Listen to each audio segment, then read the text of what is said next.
First things first, Heather, how are you? Yeah, I'm good. How are you? Very busy. Not too bad. Yeah, you have a release coming up this Friday, so Yes. exciting times. Just before we head over to the new album, I was wondering about Who Am I? Because it was made in such a crazy time. You hmm weren't really allowed to tour it. Did Were you able to kind of finish off that record before moving on to Unwanted, kind of mentally and in terms of kind of closing that chapter down and then starting a new one? Yeah, it was a bit strange, and I feel like there was some kind of weird overlap. But I'm the type of person that once something is done and out of my mind, it immediately leaves it and I'm on to the next thing. So I think because I think like that, I was able to do it so fast and it was easy for me to have that transition, even though Who Am I was still kind of really existing. I knew that I had to use the time during the pandemic when we couldn't tour to record Unwanted. It had to be done during that time period, or it would have been God knows when we would have been able to do it. So despite everything that happened the past 2 years, was it a very fruitful period for you creatively? Yeah, I think so. Anyway, I think it was really beneficial and saving to me that I was able to do the second album and the third album whilst everything in the world was going on because I think mentally I would have really struggled even more if I wasn't able to make art and make music and write. And that sort of like gave me some kind of sanity. Right. And is it then inevitable that certain feelings that come with lockdowns and stuff that they seep into to what you're writing, or was it more of an escape that you now had the time to kind of settle your thoughts? I think the lockdown definitely did influence this third record anyway, because we were so deprived from playing live Mm. and we knew that when we stepped back on stage, we wanted to have fun with it. And that sort of indicated where we wanted to go in this next record. And hence why we went more heavy in terms of the music. And we just wanted to have fun. And I think you genuinely have more fun when you're playing harder hitting music rather than kind of like soft acoustic stuff. Yeah, it feels like there were hints of it on previous albums, and then you kind of hear the development, and then now you kind of fully went for it. So what gave Exactly, yeah. rise? Yeah, what gave rise to it? Well, was it just a matter of confidence, or just as you mentioned, sitting down and staying still so much that you wanted some action? What was kind of the Exactly, yeah. It was just the fact that we was like, yeah, sitting still and for so long that when we knew that we were going to play music and live music again, we wanted to just jump around as much as possible and have the best time. And so that really influenced the record. when did the notion of unwanted come to you? I think I knew what I wanted to talk about in terms of this record, and I wanted to touch upon feelings that Pale Waves haven't touched upon before. And there's a lot of darker subjects with Unwanted. There's a lot of anger, jealousy, vanity, um, depression, not feeling, wanted or good enough. And I kind of wanted to own that, especially as a woman, because I feel like even in this day and age, if a woman's angry, she's a crazy bitch. But then if a man's angry, he's confident because he knows what he wants and he's upset. So I wanted to own this record and these feelings, and sort of show other women that it's okay to have these feelings and to be confident about it, no matter how much people try to label you. Yeah, I felt similar to what I just mentioned about the music, that in terms of your lyrics, in terms of your thematic kind of outing or output, uh, it's also kind of it's developed. Previous album was already a little bit more honest, I suppose, more about your own life, and then now Yeah. it's even more raw. So how do you see that development? Again, is that something that comes with confidence? What gave you the sense that now is the right time to talk about those things? Yeah, I think it comes with confidence, definitely. I think it comes with growing up and getting older and becoming more comfortable within my own skin. Mm. And the more the more confident I become as a person, the more able I am to let down my walls and to, speak about things that I would never dream of speaking about years ago. And yeah, that's purely just down to confidence and me being confident within who I am. What gives rise to that confidence on a personal level then for you? Well, were there certain things that happened to you, or what kind of allowed you to feel that confidence now? I think it's just personal growth Okay. for me. I think just one, having a break from touring life Mm. and reevaluating how to sort of live my life and take care of myself. And then two, just maturing, just getting older and just wanting to be a better and stronger person. When I was sort of like in my early 20s, I wasn't thinking about looking after myself. I was just thinking about having a good time and partying and stuff. So it definitely comes with age.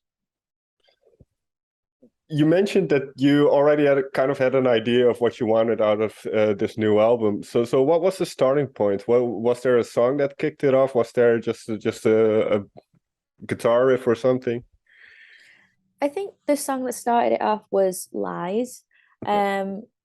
which is why it's kind of the introduction to the album. It's the first track on the album, and I feel like that's a perfect track to sort of indicate to the listener what direction we're going in. I always think of it as a swimming pool. I think we put the fans in the kind of the shallow end. We've not pushed them into the deep end yet. So I think Lies is definitely the perfect introduction. In terms of that song, then I wrote down "All Your Lies Caught Up with You," and this is something that we see in real life a lot. So Mm. were there specific things that, and I can even imagine the industry lying to you, or for instance. So what was kind of the spark that created that song? I think it's just a collection of events or situations in my life that I've kind of bundled into one. Okay. The music industry definitely is and can be quite a problematic place. And even just day to day life, friendships that I once had, um, that people have lied to me in the past about, certain things that you shouldn't lie about.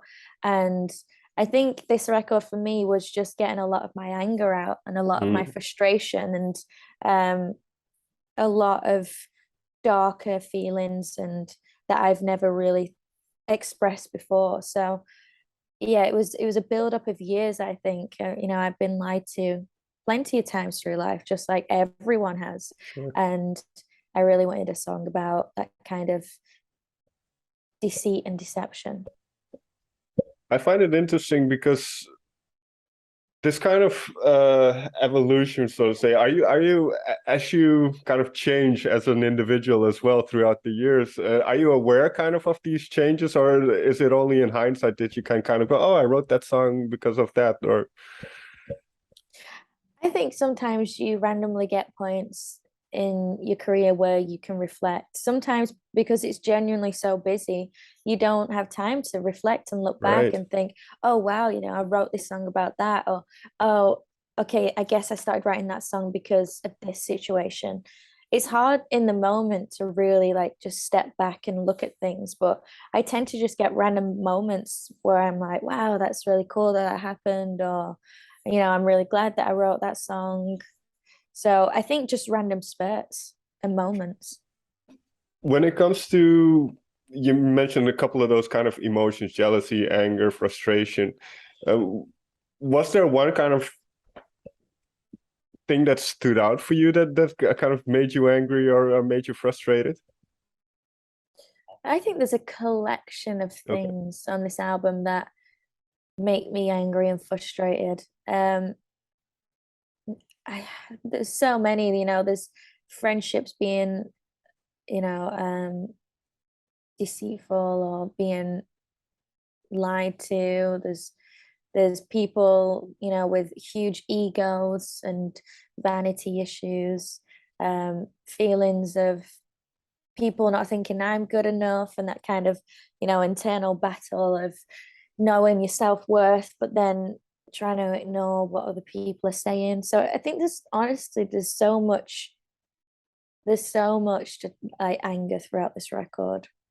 You mentioned those friendships, and I don't know if this is your perspective, but the type of job you have is a bit strange. It's not a very Mm, regular 9 to 5 thing. So no, it I is can very imagine that strange. as the success starts to grow as well, that people around you treat you differently. I've heard that before from artists, that people kind of can't see you the way they saw you Mm. when all of that wasn't around. So has that been a factor at all, that people don't really get what life as a musician is, or a touring musician?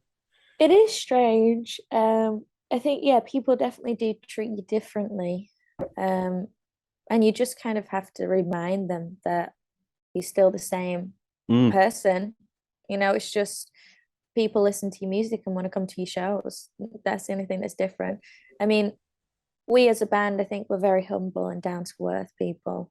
So, we're just not much has changed for us, mm, except yeah, people just want to listen to Pale Waves, which is amazing. But yeah, it's definitely not a normal job, and you can definitely see who's trying to use you mm. because they want to be seen with you or something versus someone who's genuine. I think it's really easy well, for me to spot those kind of people these days. And I don't really try to associate with people like that at all. I am right away if I know that they're a bit sketchy, I'll just kind of remove them. Fair enough. And you mentioned kind of the notion of self-acceptance, and I can imagine, especially as a public figure, when you put music out, people will have something to say about it. So you always always Mhm. get comments about that. But in terms of kind of taking into account what people might think of you, is that a tricky thing to balance, where you are honest to yourself, but also kind of where you find that acceptance of yourself?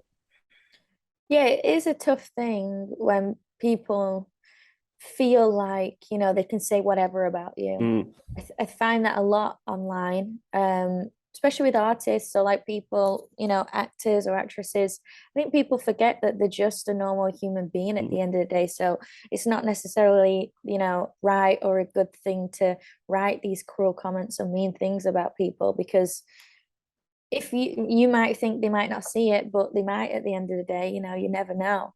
um so I don't think it's right that people do that. I think people need to be nicer in general and be more fragile with people's feelings. But I think as the years have gone by during Pale Waves, I've started to give less and less shit about what people have to say.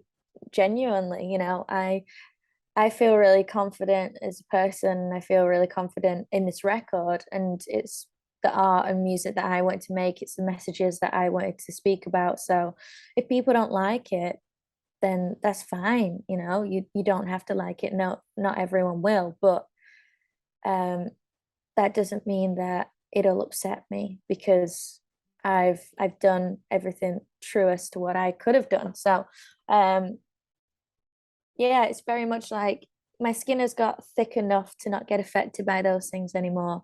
I think when you're young and you're starting out, you can be really fragile and want to hear what everyone wants to say mm. and bothered by everything. But now I'm just really not. And then part of that, I don't want to say journey, but I'm gonna. It's also kind of some of those things you can't always do alone. So with a song like "The Reasons to Live," which talks about this moment in your life where somebody where you were, I don't know if it's personal, but I'm assuming it is, where you were in a certain situation, or weren't feeling all too happy mentally, and then somebody Hmm. helps you get out of that. So what has that been like in the past years, with the people around you, kind of getting Lifting out me of, up. yeah. It's been amazing. I feel like right before the pandemic, mentally, I was so fatigued and I was so like fragile, and it's not normal to do 4 years of straight touring. It's exhausting. And I think people really glamorize musicians' lifestyle. Even when you're at the top and you get like kind of Avril Lavigne level or like Machine Gun Kelly level or like Right. Shania Twain level, it's still probably really exhausting for them because you sleep on a bus, you wake up in different venues all the time, and you've got to go and shower wherever. Like it's all very chaotic and there's no stability to it. And it's amazing, but it is mentally and physically exhausting. And especially when you're not even at that top level, like you're still grafting, you're still like putting your body through so much.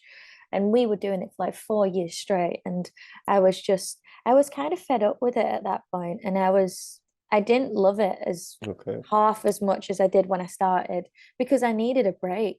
And so the pandemic really came at a good time for me. I mean, it's awful that it came, but I really needed that break.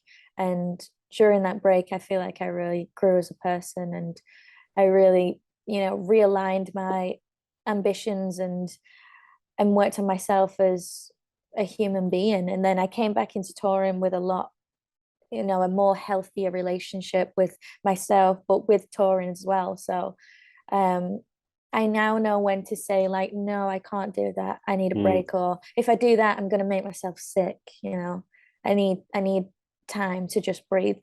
So I've learned that too during the pandemic.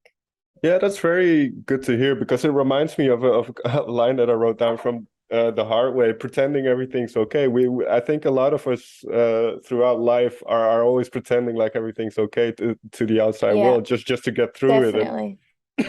it's good that Yeah. you kind of figured a way. Well, no, I have to just tell them I'm tired. I have No, to. no, yeah, exactly. And I feel like we're always trying to please everyone else Mm. except ourselves. And I feel like I was doing that for years. And I finally learned recently that no, I have to think about myself sometimes too and listen to what my body's saying. I feel like my body's quite fragile and delicate, so I need to take care of it. Whereas in the past, I would push it to its absolute limits, and that's not good to do that. You'll get really sick, and at points I did get really sick. Well, it's good to hear that you kind of found a more healthy way to deal with that then. Yeah, In terms definitely. of you mentioned you kind of realigned your ambitions. Now it's maybe difficult to put into words exactly, but what are your ambitions? Are they creative? Are they certain levels of success? Do you want to play certain venues? How do you see your ambition now? Well, I would love to be playing arenas. Um, I think our ambitions are quite, the high up there. We're a very ambitious band, and we work hard and we strive to be, at the top. And it'll be amazing to like headline festivals and stuff. And I can see the growth that we're having, and it's really amazing to, see how far we've come. But yeah, we want more, and we want to be bigger. So hopefully this next record will help us do that. Yeah, how should I put this? What has the interaction been with the fans then? Because after when you have your first album, it's relatively fresh, that connection. But now after this being the third album, you kind of live with these people that listen to your music as well. So what has that Yeah. interaction been like, and kind of what do you get out of it? Does it reinvigorate you, or Well, I feel like our fan base, they're amazing, and they're very supportive and they're very dedicated. But obviously, when we released the second album, there was no interaction at all. Like right? we just did as much as this, on Zoom as we could, but it was so strange. And it almost feels like it wasn't an album release because you really couldn't do anything. We couldn't tour, we couldn't play acoustic shows, like we couldn't meet fans and sign vinyls or anything. So that was a really strange experience for us. So I'm so glad that we're able to have that interaction now, especially with the third album. But we try and interact with our fans as much as we can, and we try and do so much for them because they're the reason that we're able to do this at the end of the day. And the good thing is then you have quite a bit of touring scheduled for the fall. So Yeah. after, and then I'm sure you've played shows in the meantime, the last couple of years, but certainly not as many as you would have liked. So what are you looking forward to going back on the road, and also keeping in mind kind of that the sense that you have to take care of yourself a little bit more as well? I'm looking forward to playing the shows. We just got off an American tour with 5 Seconds of Summer, Hmm. and that was amazing. But the venues were huge, like insanely big. So I'm looking forward to playing some of the more intimate shows and um, meeting everyone again and just having that kind of human face-to-face connection. Yeah, because I can imagine we've talked about the sound of the album a little bit, but for instance, with a song like The Hard Way, there is a certain delicacy to it, which I would imagine shines a lot better in those intimate situations. So when you were working on that song, especially in terms of structure and arrangement, what was the idea behind that song? The idea behind the song was to have like a huge, almost ballad, but more of a hardcore ballad, something that built dramatically and built dynamically along the way. So that perfect match of having something so delicate matched with something that sounds really raw and heavy and hard hitting. So we knew immediately before we even wrote the first verse how it should structurally go. Mm. And I kind of wanted a build up to this huge release at the end. And yeah, it was it's such a great song to write and such a relief, and kind of I'm so glad that we have that song now, because I feel like it's such a strong message that will kind of hopefully influence other people to be kind of with the words and to be understand that people are fragile at the end of the day. Yeah, this might be a strange segue in a way, but there was this UFC fighter, Paddy Pimblett. He's Mm, from the Liverpool area, and he after his win, he kind of shared a similar sentiment of not being able to recognize one of his friends committing suicide. So yeah. it's a very important thing. Why do you think that people still this is, I don't know. Why do you think people still kind of are afraid to share those feelings they have? I think because it's such a sensitive subject, and people almost see it as like a taboo subject, where it's like, no, like we should be really fragile about this, and we shouldn't think that it's, you know, impossible and that people aren't thinking that way, because Hmm. there's many people out there that are struggling. But I think a lot of people are afraid to realize or see that people are genuinely struggling. I think because they don't want to admit it themselves. Hmm.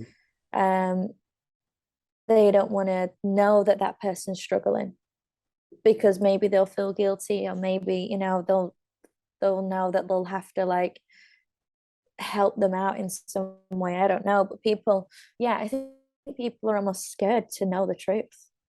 Because it reminded me as well the notion of unwanted. I mean that is one of those feelings that arises, I suppose, that you feel like you're unwanted and there's nothing Exactly, left. yeah. Yeah, exactly. And um I felt that way multiple times, and um I want this record to kind of be something that all those people relate to and find, connection within the record. Okay, one final question then. What is one song or even artist in the last year that you found solace in, or where you kind of found strength in a certain song? Or God, let me have a look at my iPhone. I really like Angel Olsen. sure. Olsen. Unfuck the World. Okay. That's a good Ec- one. Excellent. Yeah, I love her work. She's excellent. Yeah, so good. All right, Heather, All thank you right, well, so thank much for you. taking the It was time in great your to chat again. amidst your busy schedule. Yeah, good to see you. Hopefully we can do this in person at some I point know, again. yeah, I would love to. And we want to come back to the Netherlands so bad, so hopefully we do soon. We'll be glad to have you. So I'll let you go. Thank you. Have a great day.